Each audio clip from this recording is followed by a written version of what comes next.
Bonjour à toutes et à tous.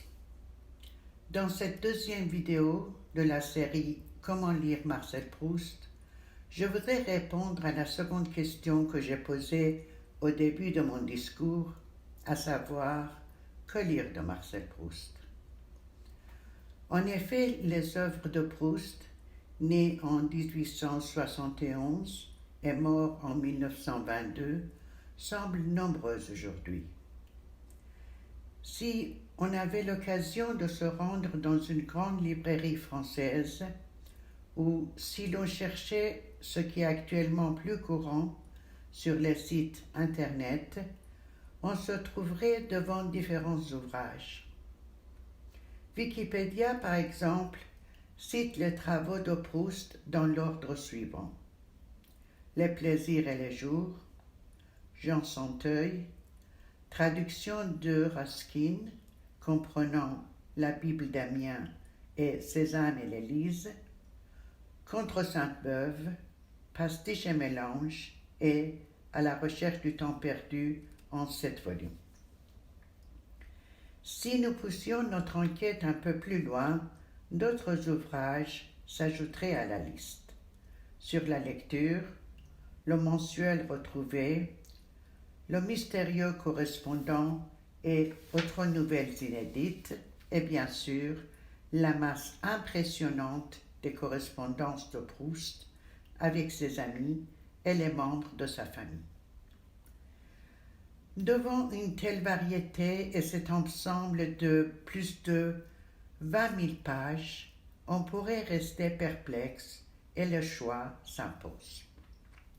Aussi, allons-nous examiner brièvement chacun des livres ci-dessus mentionnés avant de traiter de façon plus détaillée du chef-d'œuvre de notre romancier. Commençons par le plus célèbre d'entre eux, c'est-à-dire Contre Sainte-Beuve. Cet ouvrage, dont Proust entreprend la rédaction à l'âge de 24 ans, sera abandonné par l'auteur 5 ans plus tard et paraît à titre posthume en 1954. Le livre publié est un ensemble de pages où de courts essais et de brefs passages narratifs sont regroupés. Proust y expose ses réflexions sur les écrivains et les poètes qu'il admire et critique en même temps: Balzac, Flaubert, Baudelaire, Nerval, etc. En fait, son objectif principal est de condamner la méthode critique de Sainte-Beuve, auteur et critique du XIXe siècle, qui croyait que l'œuvre d'un écrivain est le reflet de sa vie et peut s'expliquer par elle. Proust va à l'encontre de cette idée et affirme que toute œuvre artistique, qu'elle soit musicale, picturale, littéraire ou autre, est le produit d'un autre moi que celui que nous pouvons observer dans la société. En d'autres termes, pour Proust, le moi créateur est distinct du moi social et l'artiste abdique celui-ci pour se pencher sur sa vie intérieure. Cette idée judicieuse et fondamentale, qui est à la base de Contre Sainte-Beuve, sera reprise, développée et amplifiée par des exemples dans À la recherche du temps perdu. En réalité, Contre Sainte-Beuve, comme l'ont remarqué la plupart des spécialistes de Proust, n'est pas un ouvrage à proprement parler. C'est une suite de passages juxtaposés après la mort de l'écrivain. Wikipédia nous dit carrément: le Contre Sainte-Beuve n'existe pas vraiment. Le second ouvrage à aborder est Jean Santeuil. Ce roman, publié pour la première fois en 1952 et qualifié d'autobiographie, est en fait la compilation d'une masse de feuillets et de fragments retrouvés de façon posthume. Il comprend près de 1000 pages, mais manque de structure, d'intrigue et de fin, puisque Proust l'ayant commencé à 24 ans, on a abandonné la rédaction 4 ans plus tard.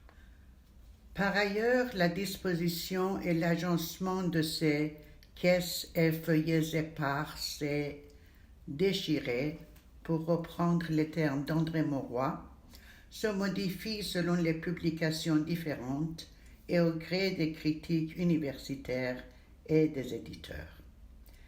Ainsi donc, Jean Santeuil n'est qu'une esquisse d'un futur roman et n'a de l'intérêt qu'à ce titre-là.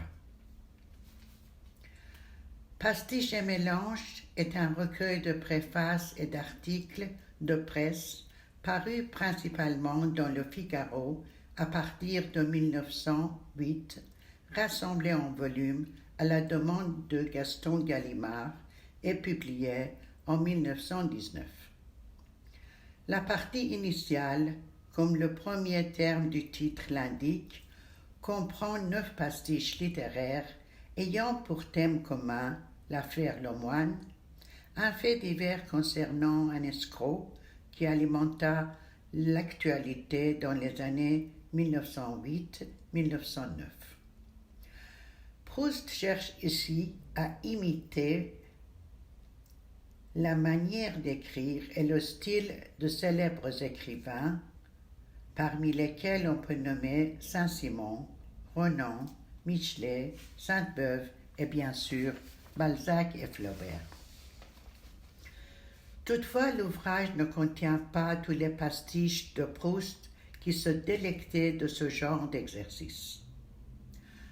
La seconde partie mélange, réunit des textes consacrés aux monuments disparus, une longue préface écrite initialement pour les traductions de Ruskin, intitulée Journée de lecture, publiée également sous le titre de Pour la lecture, et un article de 15 pages sur le drame de la folie, portant le titre de Sentiments filieux d'un parricide.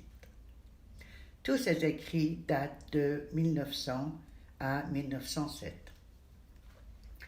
Un autre ouvrage paru par la volonté même de l'auteur est Les plaisirs et les jours. Ce recueil de nouvelles et de poèmes en prose s'inspire du décadentisme et des travaux de Robert de Montesquieu, poète et critique d'art que Proust a fréquenté et admiré pendant sa jeunesse. Léon Blum, qui connaissait personnellement Proust et était alors critique littéraire à la revue Le Banquet, a commenté l'ouvrage en ces termes.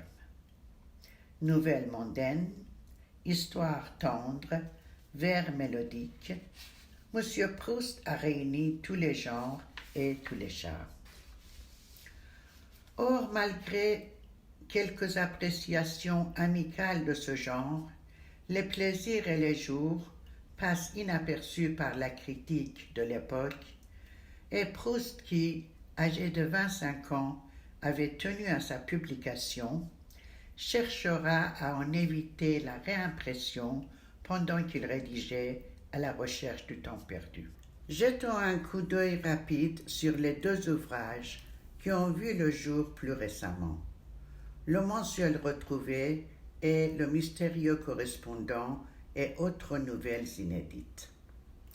Le mensuel retrouvé, publié en 2012, est un recueil de 11 textes que le jeune Marcel avait fait paraître dans la revue mensuelle.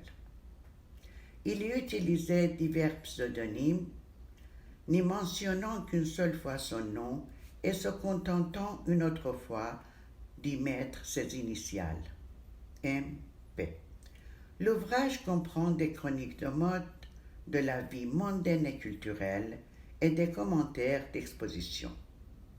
S'y ajoute aussi un court poème et 2 récits.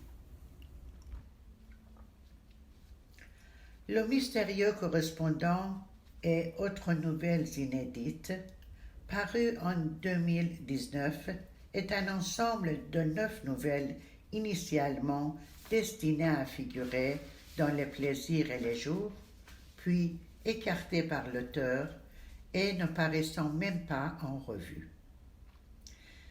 Certaines de ces nouvelles sont restées inachevées, d'autres lacunaires ou en état de brouillon. Jean-Yves Tadier, grand spécialiste et biographe de Proust, dira à propos de cet ouvrage: là, leur intérêt littéraire est bien faible. Ainsi donc, l'examen rapide de tous ces ouvrages précédant l'élaboration de la recherche du temps perdu nous conduit à une conclusion indiscutable. Toutes ces publications sont ou bien des ouvrages posthumes, des manuscrits retrouvés que Proust lui-même n'a pas daigné publier, ou bien des écrits d'un jeune homme de 24 à 28 ans qui cherchait à se frayer un chemin dans le terne univers littéraire de l'époque, alors même que la critique parlait de la crise, voire de la mort du roman. Ce sont là des esquisses du chef-d'œuvre proustien, et s'ils peuvent intéresser les spécialistes de Proust et surtout la critique génétique, leur déchiffrement pourra sans doute décevoir le lecteur non initié. Aussi, la question « Que lire de Marcel Proust ?» recevra une réponse claire et définitive. Il faut lire À la recherche du temps perdu. Mes prochaines vidéos traiteront donc de cette œuvre gigantesque, de ce chef-d'œuvre sans pareil. Merci de votre attention et à bientôt.